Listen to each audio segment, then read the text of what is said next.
እኔ ማንንም አልሰማ እያለች እንግዲህ ሩትዬ ደግሞ ዛሬ የዛሬው ስለያል ትላላችሁ ማለት ነው። ምክንያቱም እኔ ማንንም አልሰማም አብርሽን የራሴ ለማድረግ እየሞከርኩ ነው። እናንተ ደግሞ እኔን ክፉ ነች፣ ባለጌ ነች፣ ልክስክስ ነች አትበሉኝ። ምን አይነት ሴት ነች አትበሉኝ።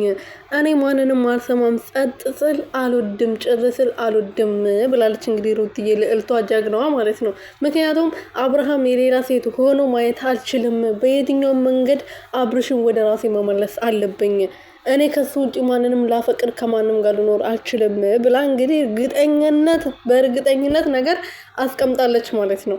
ሰላም ሰላም ቤተሰቦች እንዴት ናችሁልኝ? እኔ ያለው ፈጣሪ የተመሰገነው በያላችሁበት ሰላማችሁ ብዝት ትርፍርፍ ይበልልኝ አቦ።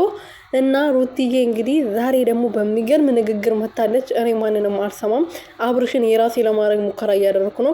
ከሌላ ወንድ ጋር አይደለም የተኛሁት፣ ከሌላ ወንድ ጋር አይደለም እንደዛ የለበስኩት። እናንተ ምን አንጨረጨራችሁ? ከውዱ ባሌ ከልጄ አባት ጋር ነው እንደዛ የሆንኩት፣ ከሌላ ወንድ ጋር አይደለም ብላ ቁጭ አድርጋለች። እንግዲህ ሄርሜላን ተናግሯት ከሌላ ወንድ ጋር የምትለከሰከሰው እሷ እኔ ከገዛ ባሌ ጋር ነው ብላለች።